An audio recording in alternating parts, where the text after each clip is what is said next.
Thank you all for being here this morning. We want to talk a little bit about the border and the issues that are there. The administration continues to say that the open border policy is compassionate and that it is humane. And Senator Hyde-Smith, Senator Britt, and I were recently there at the border. We spent 2 days in January in the Rio Sector, and we were working with local, state, and federal law enforcement. And while we were there on the banks of the Rio Grande, we watched about 24 migrants try to cross. In this group, you had children, you had adults, a mom, and you had a grandmother. You had a pregnant woman. And they were coming across the freezing water. They come up on the banks. We talk to them. We ask them, "Why are you here?" And they say, "Biden told us to come." So they feel like it is an open border. There are large group crossings that are commonplace. You all are seeing this on video footage that is running live there at the border, the drones that are capturing this. It is chaos, and that is allowing the cartels to distract and overwhelm the Border Patrol. While the agents are stuck in the office doing paperwork, cartel scouts order smugglers to areas where the Border Patrol is not. They're trying to sneak criminal illegal aliens and drugs and other contraband into the country undetected. During our trip, we were honored to be accompanied by a former Mexican congresswoman and also by a human trafficking survivor. We've heard how the cartels kidnap young women and girls to be exploited for sex and labor. Carla, who is truly one of the bravest women I have met and a survivor of human trafficking and sex trafficking, was raped thousands of times from the time she was 12 until she escaped when she was 16. After we got back here, I was determined to do something to protect the victims. And Senator Britt and Senator Hyde-Smith and I are introducing the Stop Taxpayer Funding of Traffickers Act. That would ensure that taxpayer funds are not forced to fund the lifestyles of offenders who are making our country more dangerous. The bill prohibits anybody charged with drug or human trafficking at our international borders or in our territorial waters from receiving federal government benefits. Currently, even after offenders are charged with federal drug and human trafficking offenses, many of them continue to live in government housing and receive other government benefits while they persist in exploiting and trafficking women and children or smuggling drugs and fentanyl into this country. The legislation will put an end to our tax dollars subsidizing traffickers. It also has the support of several law enforcement associations and law enforcement officers. Last year alone, law enforcement seized over 14,000 pounds of fentanyl at the border. That's enough to kill over 3.3 billion people. President Biden's open border policies have emboldened the cartels and caused human trafficking to grow from a $500 million a year industry in 2018 to a $13 billion a year industry. Criminal cartels are earning as much as $14 million each and every day. It is time for us to put a stop to this. And I turn it to Senator Hyde-Smith.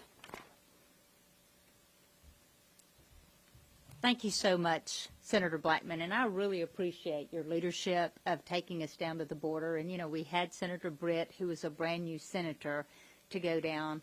The stories these ladies tell you, you will never get out of your mind. You will never forget those stories of what's happening there. I can live to be 100, and I will never forget what their children, 12 to 16 normally is what they're after. You don't forget that. And to think that this bill is even necessary, that's pretty appalling. That we have to have a bill to say, by the way, we don't want our government money in this country going to someone who's charged with sex trafficking or human trafficking. But it is necessary. And the reason it's necessary is this president will not even go down to the border and talk to the people that we talk to. I am glad that we have come back and we are trying to address this. This could be so much easier. If this administration would look at this for what it is and truly have compassion and truly want something humane happening, we would be working on immigration policies right now instead of trying to save our money from going to people that have been charged with sex trafficking. That's what would be happening. It is just amazing, the financial gains. Nothing is going to stop these people making billions of dollars other than to go down there and close the border. It's too lucrative. As sickening and repulsive as it is so lucrative, nothing's going to stop it unless we stop it. That's our job to do that. The fentanyl crisis that comes across there that has been created because of this administration, we're living it in every small town in Mississippi and throughout the country. It is totally amazing. How much more alarming does it have to get that we would have the White House administration standing up here with us announcing the policies to improve it and announcing that we have a closed border? Thank you. Thank you. I want to start by thanking Senator Blackburn for her leadership on this issue. Senator, when we came in on January 3rd, as you well know, we were gavelled in and then gavelled out. I knew the people of Alabama did not send me up here to come straight home. They sent me up here to get to work. And you allowed me the opportunity to do that. Thank you for putting together this Codell. The two of you listening to the questions you asked and what we learned, it was invaluable. Because there is one thing for people to tell you about something. It's completely different when you see it firsthand. Listening to our courageous Border Patrol agents tell us about the struggles they have each and every day. As Senator Blackburn said, they told us we have been relegated to be paper pushers. We are inside processing these large groups of migrants that are coming instead of doing what we took an oath of office to do, and that is be out patrolling and protecting our southern border. Folks, when you look at the facts, they don't lie. When it comes to human trafficking, she said it best. In 2018, it was a $500 million industry, and today it is a $13 billion industry for drug cartels. Why in the world we would allow drug cartels to become rich off of our most vulnerable is beyond me. It's disgusting, and it must stop. When we heard the stories of these brave women who have stood up, men, women, and children, and gotten out of it, as a mama myself, I cannot imagine the pain that those families have felt, that those young women have felt, and I know that we must do more. When it comes to fentanyl trafficking, folks, under the failed policies of the Biden administration, every single state across this nation has become a border state, and Alabama is no exception to that. The first 2 months of our school year, on our campuses in high school, we used Narcan 15 times for fentanyl overdoses in the state of Alabama. Folks, that's unacceptable. If we were having something that you could visualize a little bit more, you know, it's over 300 people a day that are dying of fentanyl overdoses, people would be alarmed and they would demand answers. What we are doing up here, and thanks to Senator Blackburn's leadership, we're demanding those answers now. We're demanding that the Biden administration stand with us, that sealing and securing our border should be a bipartisan effort. We believe in keeping our communities safe and our children safe, and we will not stop until we achieve that. Thank you. Thank you. Well, I want to compliment these senators for putting on the table a solution to a problem that most of us didn't know we had. So this has been enlightening to me, the fact that taxpayer dollars would be given to somebody charged for crimes that we're talking about would be a good place to start. So I want to congratulate the three senators for identifying the problem, offering a solution. And my recommendation, for what it's worth, is go down to the floor, educate your colleagues, and ask unanimous consent to have a vote on your bill. And I'm dying to see who objects. So, but it's a bigger problem. That's why I'm here. I've been to the border many times. I introduced a bill yesterday to reform our asylum system. Most of the people coming are looking for the first American they can find to turn themselves into. What they're doing is claiming asylum. There's a belief throughout the world, not just Central America and South America, that if you get to America and you claim asylum, you're here to stay. Well, Trump broke that narrative by remaining in Mexico. When the Biden administration changed that policy, the floodgates have opened. You have to ask yourself, what happened between 2020 December and now? The policy changes by the Biden administration has created the narrative that if you get to America, you claim asylum, you don't leave. And you know why that narrative is there? Because it's true. We need to break that narrative. We need to make sure you can't apply for asylum in the United States and never be deported. 90% of the claims are denied. But people keep coming because most of them never leave. They never show up for their hearings. Now, about the drug problem. Why such an increase? It's just so easy to get it through the border. We had the lowest illegal crossings in December 2020 in the last 50 years. Now that we're flooded with illegal immigrants, it's so much easier for the cartels to lock down the Border Patrol, as these ladies described. Get 100 people here, you flow it in over there. So until we control the flow, and if you don't change your asylum laws, you can build a wall up to the sky. It will not fix this. We need border walls and border infrastructure, but we also need policy changes. Start with their bill. Stop using taxpayer dollars to pay people who are in the bad business, right? Another thing that I'm going to work on with these senators and others is making Mexican drug cartels foreign terrorist organizations under U.S. law. Without them, the fentanyl wouldn't be coming. And you've had more Americans killed from fentanyl than any war we've been in recent memory. This, to me, is a national security issue as well as a border security issue. So I look forward to voting on their proposal, but 2023 should be the year where we stop talking and start doing. Right, time for a couple of questions. Tyler? You mentioned, very clearly that you don't think the Biden administration is taking the border seriously enough, but with what, like you mentioned, the fentanyl issue, the human trafficking, is there momentum among Democrats that you've talked to in the Senate on doing something, even if it's not as far as you guys would like to go with regards to the border and border security? Someone would have to have their head in the sand not to realize that we have to do something. When you talk to our Border Patrol and our local law enforcement, and they say the cartels have better technology than we do, and they're surveilling us. They know where we are and where we're not. They're flooding the border with drugs. They're flooding the border with criminal, illegal aliens. They are flooding, they're trafficking humans in large numbers. They're abusing these individuals. So there has got to be attention on the border. My hope is that they will begin to publicly talk about the need to do something at the border. There has been an unwillingness on the part of most of them to talk publicly about what needs to be done. We think this is a great starting spot. If somebody is trafficking drugs and human beings and they are apprehended, and they're receiving federal benefits, cut them off right then.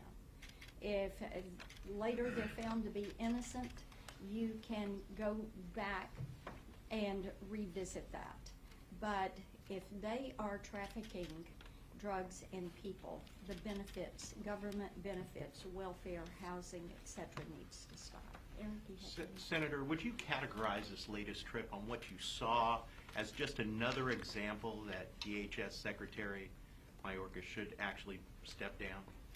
I know the House is going to move forward with investigating him and the policies that they have pushed forward. I just, every day, I thank God that we have Border Patrol that continue to show up to work, even though their hands are tied. And as Katie was talking about, Senator Britt was talking about, they say, we're in the asylum business because that's what we're being forced to do right now. We are not able to protect and defend the border, which is what we take our oath to do. And they want to get back out and defend that border. It requires some kind of barrier. It requires better technology. It requires keeping Title 42 and remain in Mexico and ending catch and release. And they are ready to get back to doing their job.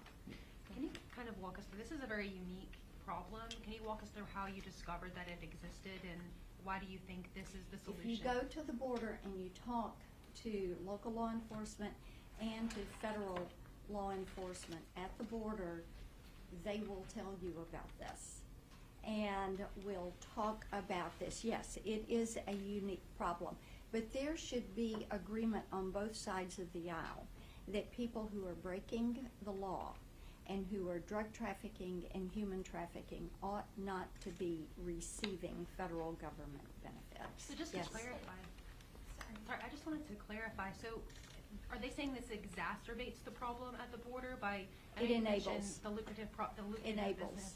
It Okay. enables. Yeah. Great.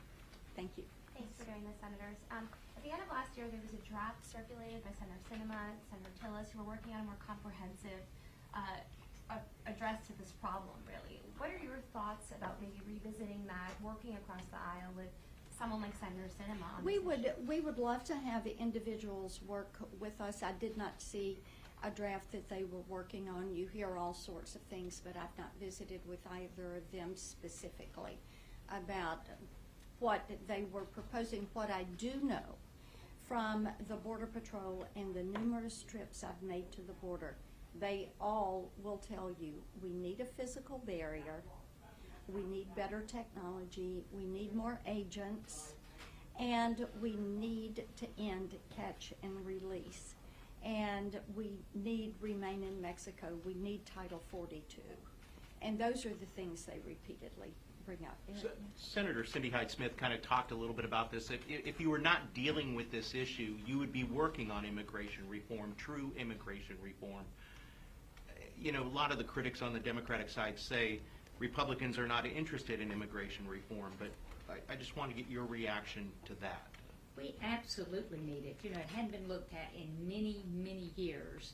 And I just feel that there's so many circumstances that the people that needed to come do business here, relocate here, or do whatever their intentions are could be done much more easily if we had the policy that was simple, that they could be very clear on their intent, come get it done, return, file for citizenship. But let's make it simple and let's take a look at it. But I, for one, I am definitely interested in immigration policy reform. Thank And you. I think that You have a question? Yes, I was, so Senator Graham, you said you enlightened him to this issue. I'm curious, based on your conversations with border sheriffs, what else do you think is missing from the conversation? Missing from, The conversation on the border. When you see On the stories on the border? border, when you see segments, what do you think is missing? What should we be paying more attention to? I think that each of us would pay more attention to the humanitarian crisis. That is why we specifically focused on the humanitarian crisis. What is happening to people? You know, they're basically buying the lie, if you will. that the border is open, you make it to America, and things are going to be great. And we know that people are being physically, mentally, emotionally, sexually abused as they make that journey. You wanted to say something? No, I would say it is clear that under the policies of the Biden administration, it's open season for drug cartels, human traffickers, terrorists, for that matter. A lot of the people, one of the things that was brought to my attention when we were there, many of the people that they are locating that are gotaways or that they finally do catch happen to be, Chinese nationalists or from Russia. So it's not your typical migration pattern that we typically see. It's actually expanded to many more countries that are working to come over the border illegally. I think that's something we need to be aware of. The fact that it is a national security crisis has got to be paramount. In addition to that, it's that humanitarian crisis that I don't believe enough people are wrapping their arms around and their head around what's happening. Senator Hyde-Smith has a story that I will allow her to share about something that she found there in the river. But we saw as we were going around, we were looking at pairs of little shoes and clothing of little children that were scattered throughout the border. And you know that child has a story. I mean, they were telling us of coyotes bringing these kids and letting them loose and just hoping that a Border Patrol agent finds them. This is totally unacceptable. We wouldn't allow this stuff to happen in a third world country, much less in the United States of America. And so addressing like that is of paramount importance. And lastly, I would say fentanyl. So I have a 7th and an 8th grader. And when we look at the reach of fentanyl now and what's happening, they mentioned to us that, during the pandemic, obviously, you had anxiety rates raised among children, people searching for things that they don't even know are fentanyl. Maybe they're asking for a Xanax or they're asking for an Adderall. And it was very clear from a DEA agent that 1 pill can kill and even less than that can. 2 milligrams can kill someone who has never been exposed to fentanyl. We have to tell that story because some of these children, some of these kids in high school or college believe they're taking one thing and in fact it's laced with fentanyl and we lose them. We have to speak up about this and we have to speak loud, and that's why this bill is so important, to hold these people accountable and not allow them to benefit from taxpayer funds. Right. Yes. We're going to make this the last one. We've got to scoot back down. Just kind of like an idea, I've heard from a couple of members on the House side, both the Democrats and Republicans, who suggested moving 2 separate bills in parallel, one addressing border security, the other addressing immigration reform, in order to get something done because it is an urgent issue. Is that something you all would entertain? When I was in the House, we worked on the issue of trying to deal with immigration reform. Border security was the item we had to have first. There was not bipartisan, bicameral agreement that that is how it should be approached.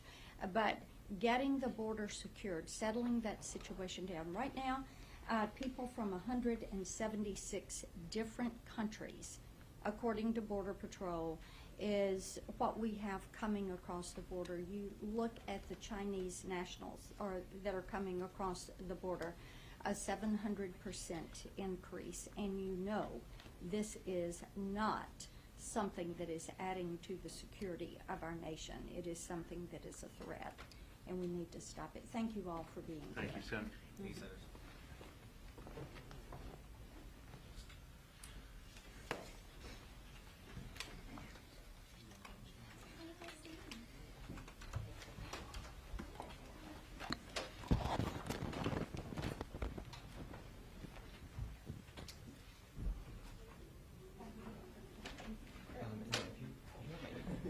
Spencer? Yes, here, I'll just make that. Yeah. And then if you have any other